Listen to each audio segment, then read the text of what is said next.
KBS 울산 라디오 특집 다큐멘터리 드라마 격동 60년 불굴의 도전 제1화 메이드 인 울산. 취재 극본 이호, 기획 연출 이지향. 네 번째.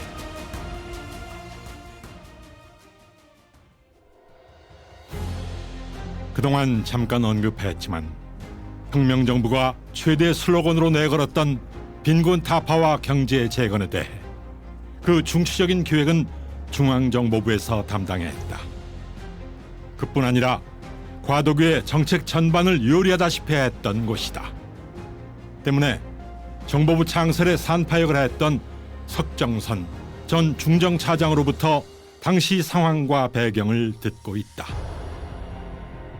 그러면 순수하게 국내에서만 교육을 받고 더구나 6사 8기생 1,300여 명 중에서 15명밖에 선발하지 않는 6번 정보국에 배속된 핵심 두뇌들 15명은 가장 젊은 장교들로서 김청룡을 위시한 선배 정보맨들에 대해 당연히 반발을 볼 수밖에 없었을 테니까 그 당시 젊은 장교들 분위기는 어땠을까? 저희들이 이제 전혀 일반 군대든 뭐 중국 군대든 갈 수 있는 연령 아닌 이제 나이 어린 사람들이 이제 22살, 23살, 어떤 사람은 학교를 다니다 들어오고 어떤 사람들은 그래서 이북서 건너와서 청년들이 이제 들어가서 처음 이제 그 미국 사람들의 매뉴얼을 보고 이 밀리터리 인텔리전스가 뭐 이런 것을 이제 배우기 시작을 했습니다. 하니까 그 정보라는 건 순전히 그 소위 군 작전을 할 때 작전에 필요한 적정을 이제 저건 얻으니까 우리는 어떻게 작전해야 되겠다는 걸 중심으로 매뉴얼이 되실 거 아닙니까? 하니까 이거는 우리 정보라는 것이 그런 수사를 중심으로 하는 이런 기능이 아니라 이 그야말로 이제 밀리터리 인텔리전스를 이제 그 인포메이션을 여러 가지 수단에 의해서 뭐 그건 간첩에 의해서 어떤 뭐 항공사진을 위해서 사진을 찍어든 뭐 여러 가지 종합해서 그 이발리에이션에서 이거다 하니까 우리는 이렇게 가야 되겠다 이런 정보가 이건 정보지 저거는 이건 따로 떨어져서 특수한 부대살까지 이건 군 정보가 아니다 하는 식의 모임이 이제 젊은 사람들이 생각하기 시작했을 거 아닙니까? 또 직접 외국에 나갔던 사람들보다도 완전히 해석을 못했지만 읽을 줄 알고 또 그런 생리가 이제 요새 젊은 사람들 모양으로 9세대 이제 그런 식의 얘기를 도주한다는 하급 장교들이 이것과 이제 대립이 돼서 그런 움직임을 위에 있는 소위 중위 대에 올라오면서 저희들은 이제 그 통솔하는 장군들 가운데 생리적으로 저희들의 얘기를 받아들일 수 있는 사람이 있고 생리적으로 못 받아들일 사람이 있을 거 아닙니까? 그러다 보니 젊은 장교들은 교과서로 배운 정보하고 다르다 해서 마찰이 자꾸 생기게 되고 대표적인 김창룡 사건까지 터지는 건데 여기서 정보기관들의 투쟁사까지 언급할 이유는 없다. 다만 중앙정보부 탄생의 큰 줄기 중 하나인 경제 건설을 위한 힘의 뒷받침을 이해하기 위해서 정보부 역할의 배경을 짚어보는 것이다. 다시 말하면 군 방첩 때는 국방부 장관 밑에 참모총장 밑에 있어야 되고 참모총장의 지시를 받아야 되고 직접 관할은 정부 참모부장의 이제 그 G2에 통솔하에 들어가야 된다는 얘기입니다. 방첩대가 그랬고 첩보대가 그랬고 HID라는 게 또 군사정보부대라는 게 그렇고 그건 전부 다 이 아미 매뉴얼이 있는 얘기입니다. 사단에는 사단장 있고 사단 G1, G2, G3가 있는데 사단 CIC라는 거 있고 군단 CIC가 있고 아미는 군단 CIC가 있고 그런데 한때 이제 김창룡실이라든가 그 여수 사건을 겪으면서 전 국가가 이제 비암 상태에서 공산당하고 싸우는 과정에서 이게 군정처럼 되어 있는 상태 하에서 군정 하에서의 그 아미 CIC가 세력이 크다 보니까 권력 다툼하는 도구로서 이제 굉장한 이제 세력이 커졌고 또 일부 옥상옥격으로 그 외에 원익 장군이 하는 무슨 또 합동수사본부니 뭐니 이런 정보기관이 난립을 해서 경무대 대구 충성 경쟁을 하고 서로들 모함을 해서 사진을 찍어다 뭐 나무를 많이 찍었느니 뭐 자동차를 팔아먹었느니 싸움들을 해가지고서 이제 서로 장군들이 진급을 하고 파면을 당하고 뭐 형무소를 가고 그런 싸움이 그치지 않지 않았습니까? 결국 불행한 일이 자꾸 생기게 되니까 군 정보기관을 통솔할 수 있는 그 어떤 기관, 다시 말해서 국방장관 직속이 아니라 대통령 직속 기관으로서 정책 결정을 하는데도 보좌할 수 있는 그런 기관이 필요하구나 하는 걸 느끼게 됐다는 얘기다. 레벨의 그런 수사기관인데요. 국가 레벨의 이제 그 정보는 아미 CIC나 아미 그 HID나 뭐 이런 들 떠난 또 상부 기관에 그런 기관이 창설이 돼야 된다는 걸 읽었던 겁니다.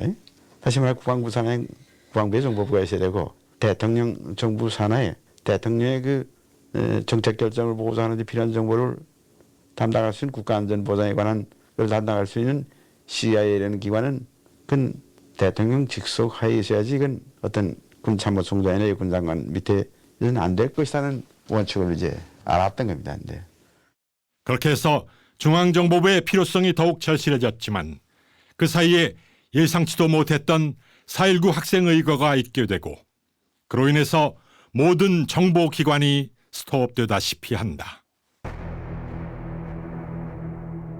여기서 공개되지 않았던 정보부 관련 비사를 소개한다.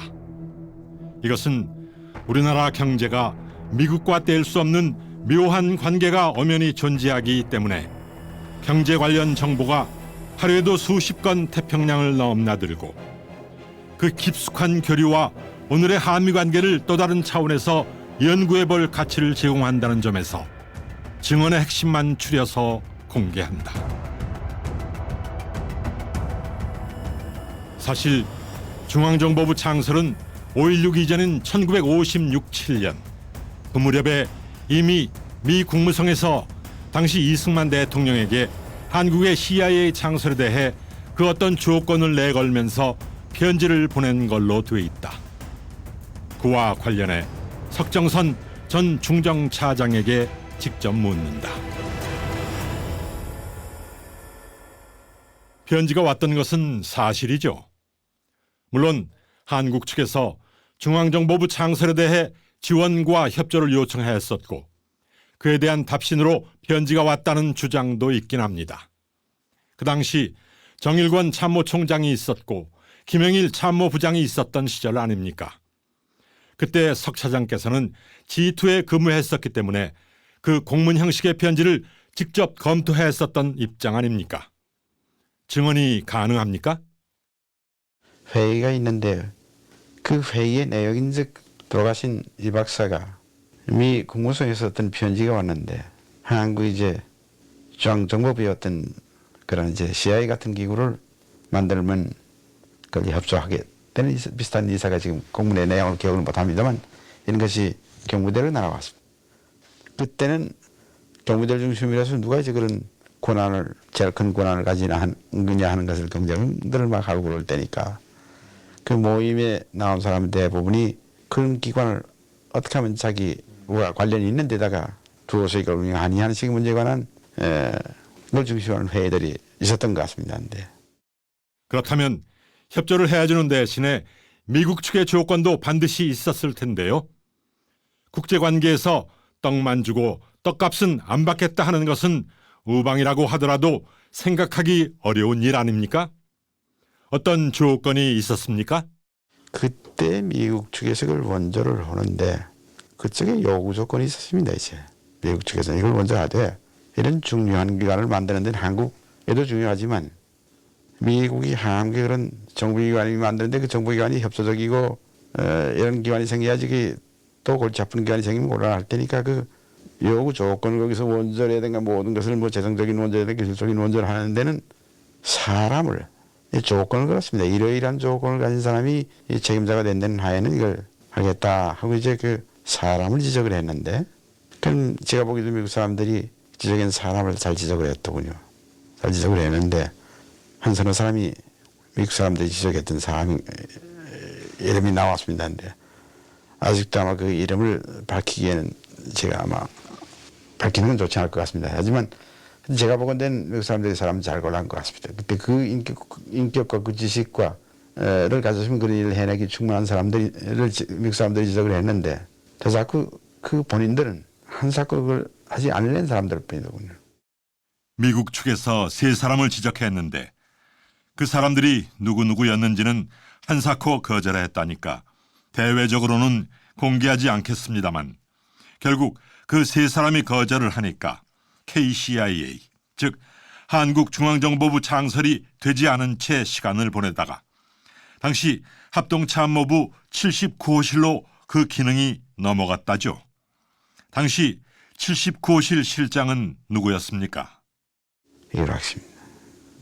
저는 이율학 씨를 추천하는 과정은 그 세 사람이 미국수 추천 이 사람이면 좋겠다고 희망해 온 사람들은 안 하겠다고 하고 그 사람들이 나 간접적으로 부탁을 하고 돕고 이런 과정에서 아마 이제 미국 무관을 하고 돌아와서 그때 직책이 없었습니다. 이율학 씨가. 그러니까 리에전 책임자로 임명이 되었습니다.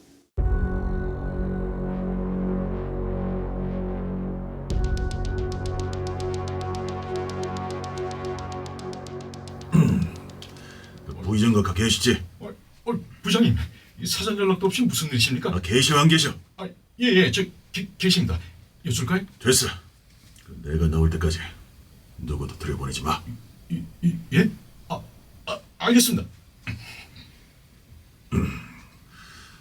각하. 어떤 일이야? 앉아. 아닙니다. 긴히 보고드리고 바로 물러가겠습니다. 무슨 일인데 그래? 자, 각하. 국방부 79호실 이우락 실장을 체포하겠습니다. 뭐야? 이우락이가 항명했어? 구속시키고 직접 진술을 받아서 보고드리겠습니다. 그동안 국방부 내부에서도 얘기만 떠들던데 이우락이가 정보부 창설을 반대했다는 게 맞아? 그건 우리의 혁명을 부정한다는 얘기 아니야? 각하의 말씀하고 거의 일치합니다. 우리 은밀한 내부 문제가 미 CIA에서 공유되고 있었습니다. 미국에서?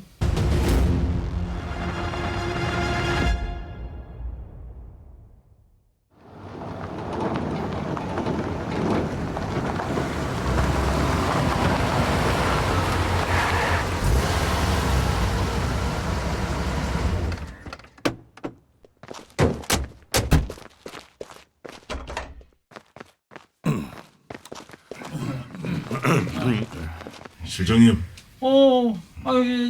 김 부장. 이 연락도 없이 어떤 일이에요? 자, 이쪽으로. 앉으시오. 자, 이쪽으로. 그렇게 서 있지 말고 이쪽으로. 선배님.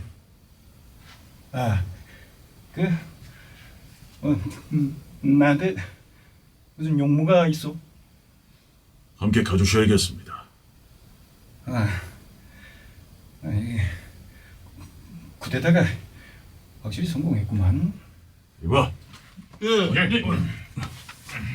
정중히 모셔. 알겠습니다.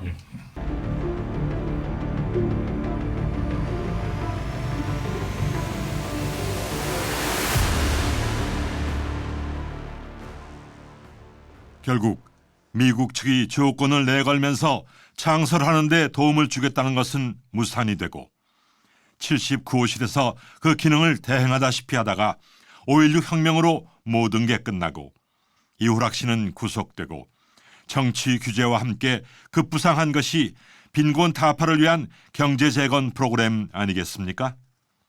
그렇다면 미 국무성도 한국 경제에 대해 걱정할 틈도 없이 5.16이 터졌고 빈곤 타파에 대한 걱정은 박 이장과 김종필, 김용태 같은 혁명 주체들이 했다는 것인데 경제 재건의 프로그램을 강력 지원할 힘 있는 조직이 중앙정보부 창설 아니었습니까?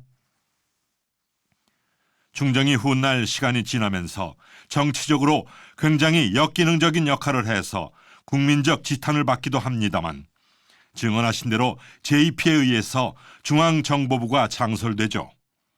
정보부가 주도한 경제 재건 입안과 민정 이양 등의 얘기는 앞으로 진행되는 그 시점에 가서 언급하기로 하고 그 시대에 혁명 정부를 이끌고 가는 기본 구상은 어찌 됩니까? JP가 나 이제 그 주위 사람들이 5개 중요한 기구로 생각을 했습니다. 혁명 후에 군정기관을 끌고 나갈 것을 5개 중요한 기구 가운데 하나가 CIA였었는데 물론 내각이 있고 정부가 소위 최고회의라는 게 있고 경제기획위원회라는 게 있고 국민운동총본부라는 게 있고 CIA 5개 기구를 가지고 이 혁명기관을 넘어갔다. 이런 구상이었습니다. 중앙정보부를 혁명정부가 이른바 경제재건의 배면 기지처럼 구축해놓은 상태에서 이제 거슬리거나 막힐 게 사실상 없다. 박정희 의장은 강력한 추진을 시작하는 것이다.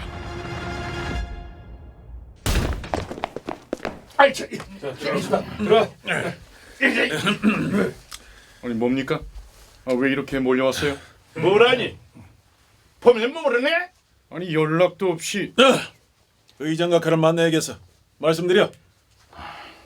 지금 중요한 보고를 받고 계십니다. 내려가서 기다리시죠. 말씀드리고 연락을 드릴 테니까. 니보라오. 우리도 중요한 일이야. 당장 말씀드리라. 뭐라고요? 야 박소령! 어따 대고 눈을 위아래로 굴려? 어? 면담 요청이라고 말씀드리란 말이야. 우리 최고위원들이야. 캐릭이!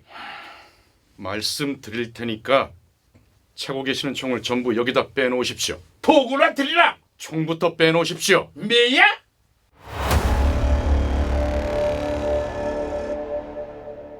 이때만 해도 최고위원들이 당당하게 나아갈 수 있었고 박정규 경호대장도 만만치 않게 맞설 수 있었다. 무언가 터질 것만 같았다. 박 의장은 박정규를 불러들인다. 뭔데 이래 시끄러워? 네, 각하. 최고위원들이 각하를 뵙겠다고 몰려왔습니다. 뭐? 몰려와? 뭐 때문에? 드릴 말씀이 있답니다. 아니 누가 주동이야? 이것들이 그 최고위원이면 뭐 아래 위도 없는겨? 이게 이씨. 저기 각하 제가 좀 가봐야겠습니다. 이 자식들은 그냥 김고문은 가만히 있어. 어이구 나 참 저것들이 혁명 과제가 얼마나 많은지도 모르고 나 참. 어휴. 박 실장은 어디 가고 자네가 상대해? 잠깐 비서실을 비웠습니다. 알았어. 그 얘기 중이니까 밖에서 기다리든지 회의실에 가 있으라고 그래. 알겠습니다, 각하. 두어 시간 걸릴 거라고 그래. 예? 네. 각하. 근데 이 최고위원들이 갈수록 건방지게 나오고 있습니다. 이 버릇이 정말 없습니다. 그럼 자네가 조지든가. 자식들 말이야. 기다리라고 그래.